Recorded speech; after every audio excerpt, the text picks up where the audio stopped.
Ονομάζομαι Χρυσόστομος. Γεννήθηκα και μεγάλωσα στη Μυτιλήνη. Δουλεύω στο αεροδρόμιο της Μυτιλήνης ως τηλεπικοινωνιακός υπάλληλος. Το καλό στη δουλειά μου είναι ότι έχω μια υπέροχη θέα έξω από το παράθυρο. Μπροστά από το αεροδρόμιο υπάρχει ένα κλεισάκι, ακριβώς από πίσω η θάλασσα και στο βάθος διακρίνεται η Τουρκία.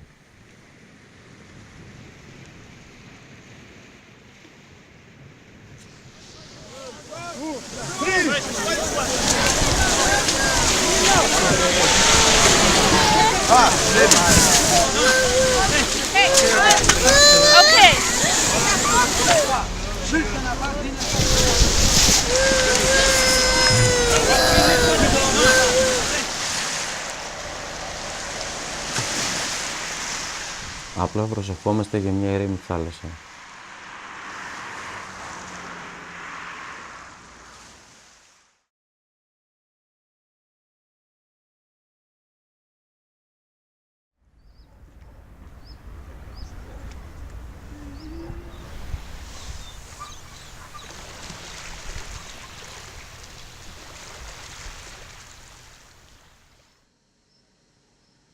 There's something special about Lesvos. It is that you can feel always life. It is not, let's say, a touristic place. Life is here in summer and life is here in winter. It's a living cultural place. You have history, you have modern life, you have people that came from somewhere else, and it's mixed up, it's a mosaic, and that is always creating life. Somehow history is present. You can feel it everywhere when you are walking on Lesvos, when you're sitting at the coast, or when you're sitting at the mountain and looking at the villages. Meet every period of history in this town. You can meet ancient times, excavations of Roman, Hellenistic or classical times. You can go up to the castle and you can find the remains of an old temple of goddess Dimitra. You can find the remains of old houses of the Genoese people from the 14th or 15th century. You can find the remains of the Turkish population over here. And so everything again is mixed up, and so it is not that you meet only the Greek people, but you can meet a lot of cultures.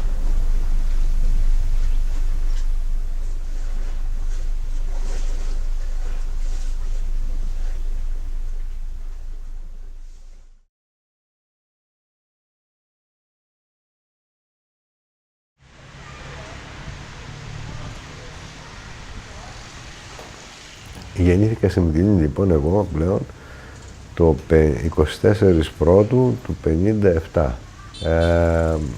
Πήγα εδώ σχολείο, μεγάλος, ήταν μια πολύ ωραία ήσυχη πόλη. Είχε πάρα πολλά παιδιά, έβγαινε στη γειτονιά, έπαιζα, ήταν φανταστικά.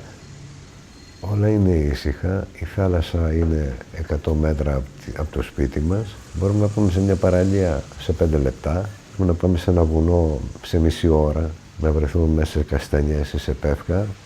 Μπορούμε να έχουμε τα κλειδιά πάνω στα αυτοκίνητα όλο το χρόνο, χωρίς να τα παίρνουμε και να κλειδώνουμε τα αυτοκίνητα και τα σπίτια μας κάθε μέρα και κάθε ώρα. Αισθανόμαστε ασφαλείς. Οι άνθρωποι είναι μια χαρά. Αν δεν τους ενοχλείς, δεν σε ενοχλούν. Σε βοηθάνε όταν τους βοηθάς, όπως όλοι οι άνθρωποι του κόσμου, πιστεύω. Απλώς εδώ πέρα είναι λίγο διαφορετικά. Είναι σαν μια γειτονιά. Και έτσι θα ήθελα να παραμείνει η πόλη μου. Οι καλύτερες αναμνήσεις μου είναι τα χρόνια που τα παιδιά μου ήταν γύρω στα 10-12 εκεί πέρα και πηγαίναμε με ένα φουσκωτό που είχαμε εκδρομές στη θάλασσα, ξύναμε αντίσκηνα και ψαρεύαμε, ψήναμε τα ψάρια μας, ψήναμε μπριζόλες, ψήναμε τα πάντα, χορεύαμε γύρω από φωτιά όλο το βράδυ, παίζαμε μουσική, τα παιδιά διασκεδάσαν κοντά μας και ξημερωνόμασταν πίνοντας και τρώγοντας και με μεγάλες παρέες. Αυτές τις στιγμές τις θυμάμαι και τις αναπολώ και πιστεύω στο μέλλον να μπορέσω να τις ξανακάνω. Θα δούμε τώρα.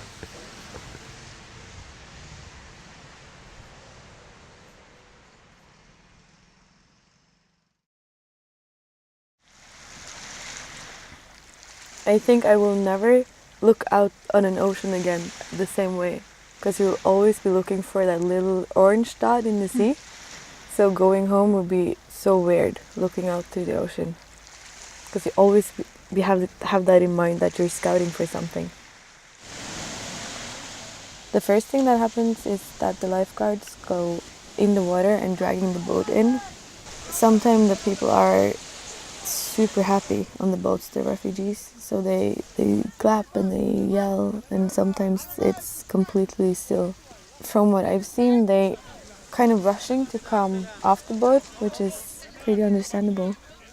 But we try to be calm and get the emotions down a bit so we can have everything under control. So we stand from the beach, and the lifeguards, they take off the kids from the boat and we hand them to each other into shore, and all of their bags, and we take in the mommies and daddies and get them up. Sometimes it's very quiet and everything goes super smooth, and sometimes there are many people in the boat and a lot of needs that needs to be filled. Sometimes they're really wet, sometimes they're dry, so it all depends on how long they've been out there, if it's nighttime, if it's been much waves. It's different every time. But our main priority is to get them on shore, get them into dry clothes, see that they're good. Someone might be crying, we give them a hug, look them in the eyes, make sure that they're okay.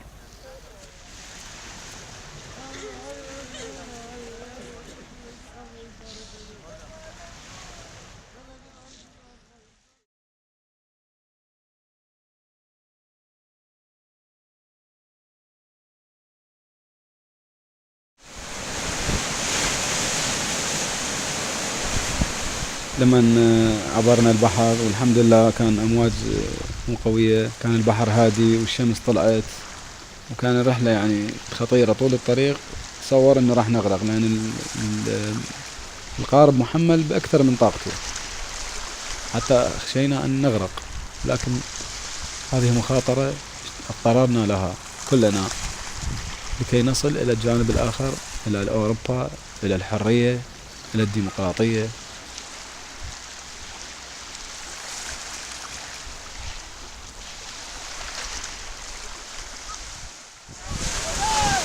لما وصلنا الشاطئ سحبوا لنا القوارب للشاطئ، إلى أن صعدنا على الشاطئ بدون أن نتبلل، يعني ما كانوا يودوهم أنه نمشي في الماء أو شيء.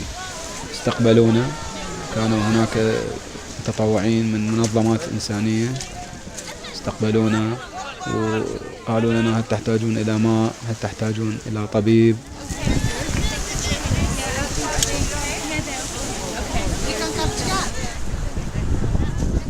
كنا مجموعة القوارب اللي وصلت في تقريبا أكثر من 200 شخص.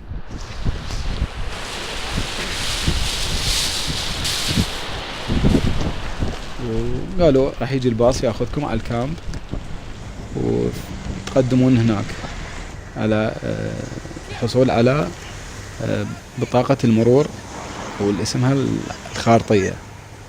لكن صعدوا باصين أو 3 صعدنا فيهم، أخذونا على الكامب، ودونا إلى كامب اسمه موريا. فالمسافة تقريبا نصف ساعة 20 دقيقة ما أذكر.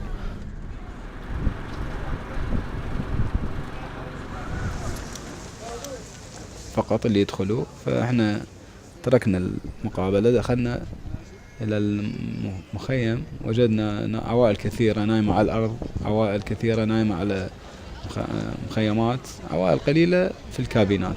كل كابينة فيها عائلة، والحمام هو اعتيادي، هو حمام عام عمومي، وفي كهرباء اللي يريد يشحن موبايل وينتظر عنده يشحن ويتصل في أهله إذا بده. ودخلنا جوا، رحنا على البطانيات، قالوا لنا ما في بطانيات، خلصت الكبار، فقط للصغار، يعني بطانيات صغيرة. ورحنا على الخيام، قالوا في خيام خلصانة.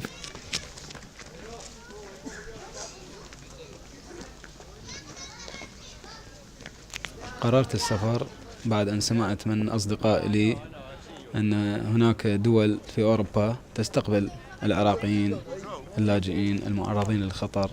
كان أنا متزوج وعندي طفلة واحدة العمر 5 سنوات ونصف. كنت أخاف عليها من التهديد، فأخاف أنه يحصل لها شيء في العراق في عن بغداد. المنطقة اللي احنا ساكنين فيها تقع قرب مدينة الصدر اللي تحوي على أعداد كثيرة من أتباع الجيش المهدي، ميليشيات التابعة لمقتدى الصدر. هم أرادوا يطبقوا هذا النظام الديني علي وتغيير مظهري، وإلا أعرض حياتي حياة عائلتي للخطر وخاصة بنتي. ما أعرف، أنا إن شاء الله لسه أنا بأول خطوة اللي هي الحصول على التصريح والخروج إن شاء الله. إذا حصل كمل في بكرة تقابلت حصلت عليه، أنا مسافر إن شاء الله على العبارة إلى الأثينا وأكمل إن شاء الله هذا الطريق. عندما أصل أسأل عن ألمانيا، إذا أسأل العراقيين هناك الواصلين هل الوضع جيد، هل أروح الغير دولة، ما أعرف يعني أصل وأشوف. أنا مجرد أريد دولة آمنة أستطيع أن أخذ ابنتي بعد حصولي على الجنسية لكي تعيش في أمان وفي مستقبل أفضل من العراق.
One of the strains on us as an organization here at Better Days for Moria is that we try to focus on the general welfare of the refugees while they're in this camp. Because the camp receives more refugees in any day than it can process through in that day, there's always a standing population here.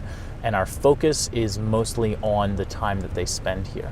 And one of the strains on us is that we receive people directly off of the boats. So while we're trying to serve the refugees that have been there and are waiting to get registered, we also need to respond to people who are soaking wet and might have hypothermia. The biggest need for their time here, even more than food, is shelter. Especially since, let's say, December 15th, it has been very, very cold here. And the shelters here are, one, there aren't enough, and they are inadequate. They don't have any sort of insulation. They get extremely cold at night. It's not very different from being outside. So when they arrive, they will immediately look for shelter. They will not find shelter because this has all been taken up. You can just make a rule. The single men will have it the hardest.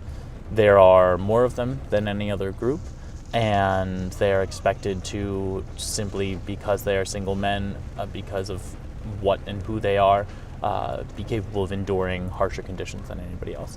Usually you see the single men of the camp standing around until 11 p.m., 12, midnight, sort of until their body is ready to collapse, and then they curl up somewhere outside.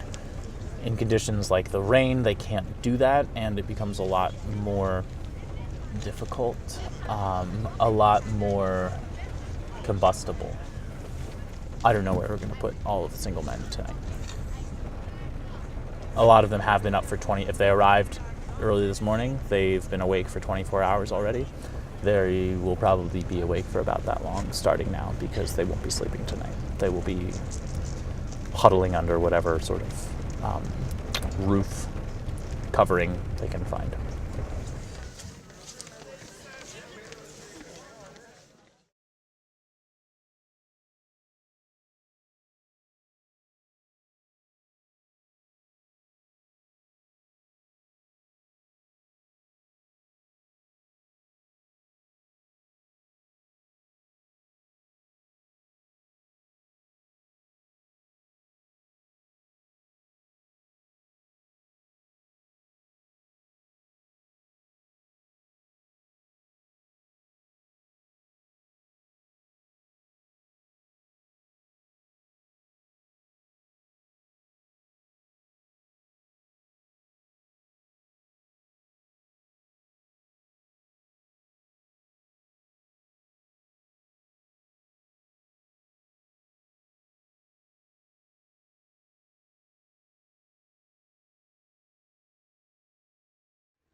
Il y avait quelqu'un, il y avait un ami avec nous, il est parti en prison. Là, il y a 2 semaines, je pense, ils ont arrêté de donner les papiers aux Marocains, aux Tunisiens, aux Algériens. Je ne sais pas pourquoi ils ont fait ça. Et une fois que tu rentres chez eux, ils te chopent. Tu vas direct en prison. On n'est plus à Moria, on a changé de camp parce que là-bas, il y avait trop de soucis, il y avait trop de problèmes avec la police. Là, on attend juste un papier pour aller à Athènes. À passer 10 heures dans le bateau, on va arriver à Athènes et après, chacun va prendre son chemin. Là, on est 10 et après, je sais pas, est-ce que à Athènes, on sera toujours ensemble ou bien on va se séparer, je ne sais pas. The government just said no more Moroccans. I think they said Tunisians and Algerians simply not to make it like so acutely focused on Morocco, but it was essentially no more Moroccans. For a month they denied them registration, but I heard a bunch of them went to the No Border Kitchen. A lot of them helped us out here at Better Days for Moria. We've had some really incredible guys. The others kind of disappeared into Lesvos. They, I think, are looking for a different way to get to Athens, getting smuggled to Athens, and they're looking to get smuggled to Europe out of Athens.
My name is Charlie.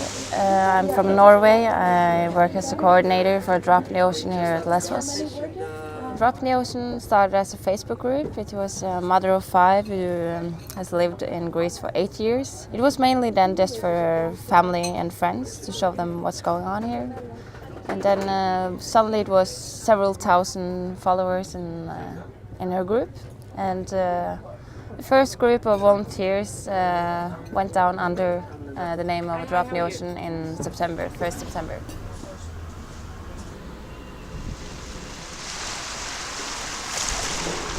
If we have a really early morning shift, then we have packed our cars the day before, so we're ready at any time.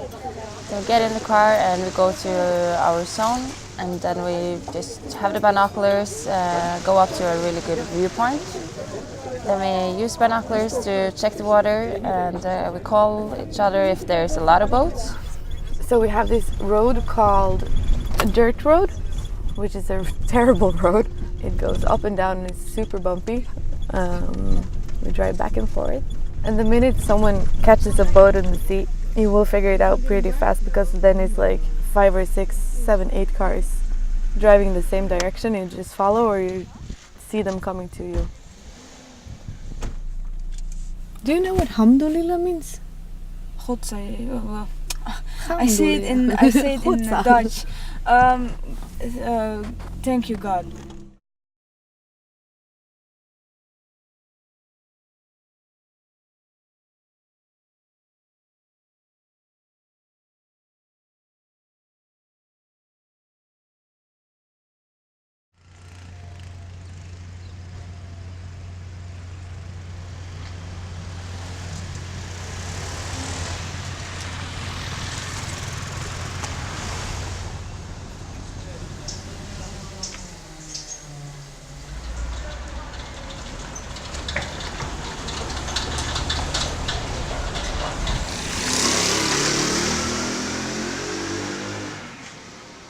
Λοιπόν, ως προς το κύμα της μετανάστευσης τώρα, των προσφύγων, αυτό έχει αρχίσει εδώ και 3-4 χρόνια, δεν είναι τωρινό. Το μεγάλο κύμα βέβαια δημιουργήθηκε τώρα, τελευταία, και κυρίως το περασμένο καλοκαίρι, το 2015 δηλαδή, και Σεπτέμβριο κορυφώθηκε. Τώρα, ως προς στους κατοίκους του νησιού, οι ψαγμένοι, δηλαδή αυτοί που γνώριζαν ιστορία, που μελετάν, που ξέρουν τις καταστάσεις και πώς δημιουργούνται τα κύματα μετανάστευσης, το περιμένανε, γιατί η μόνη διέξοδος προς την Ευρώπη, όλο αυτού του γίγνεσθε στη Μέση Ανατολή, των πολέμων και των σφαγιασμών των ανθρώπων εκεί, περίμεναν ότι θα έρθουν προς τα εδώ για να περάσουν προς την Ευρώπη. Επειδή το νησί βέβαια έχει πάρα πολλούς πρόσφυγες, οι οποίοι περάσαν προσφυγιά, βέβαια είναι δεύτερη γενιά, δεν είναι η πρώτη, και η τρίτη μπορώ να πω, αλλά έχουν βιώματα με τους πρόσφυγες, δηλαδή επειδή και αυτοί ήταν πρόσφυγες. Οι πιο πολλοί συμπεριφέρθηκαν ζεστά σε αυτούς τους ανθρώπους.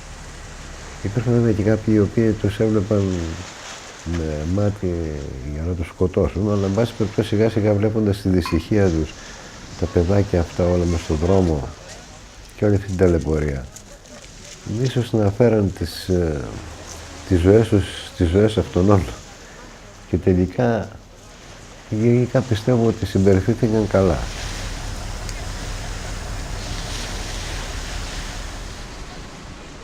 There were sometimes in the harbor of Mytilene more refugees than inhabitants. Sometimes you are afraid because you don't know who is that man or woman coming. What should we help? Do they speak our language? What can we do? Where are they going? So it is not easy. Easier is when there are a few, so that it happened that some of the people from Afghanistan or other countries stay on the island, and they found a way to live with the Greek people or the lesbian people. But when you have so many people, you can't think like a small place, Lesvos, of integration in the first moment. It's not possible when there are about 90,000 people living on the island. How many people could stay here? And most of them want to go to Europe. We can't know what is going to happen. I only know that many people want to help. Many people want to give them a shelter, but we have to wait a little bit because we don't know how the situation in Greece will be and what good things we hope will come from Europe, because it's the most important question.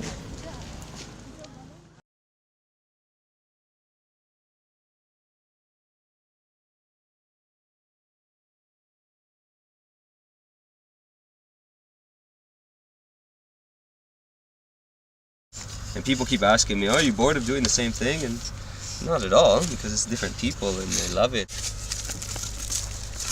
I'm filming my secrets. I'll put a clown nose on.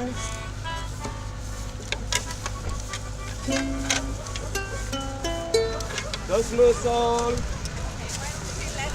still trying to figure out who I am, and this is all part of the process, being here and doing what I'm doing.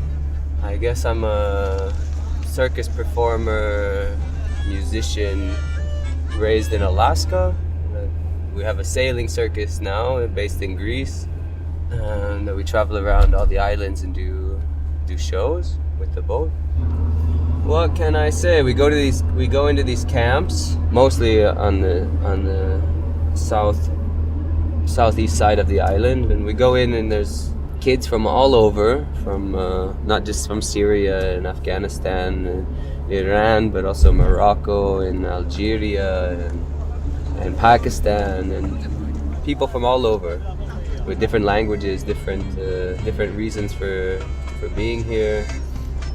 But everybody that's here, I guess they've come across on these little boats full of people risking their lives and spending ridiculous amounts of money to cross 5 miles of water. And a lot of them, even before they got to the water, I'm sure they've had really difficult times, So to give them a bit of laughter and play, we get them to sing all together and dance all together and clap together and try to rebuild part of their soul that maybe has been hurt on this travel.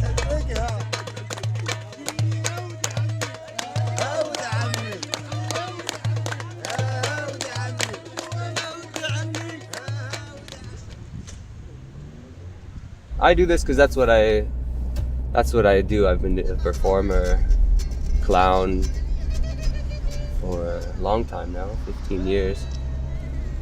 I came here about a month ago now, without knowing how long I was going to stay, but now that I'm here and doing this, I can't imagine doing anything else. It's really good for the people and good for my soul, I think.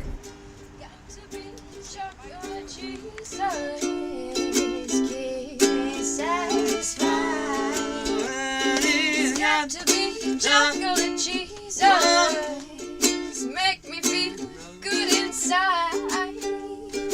Got to be chocolate Jesus, keep me satisfied.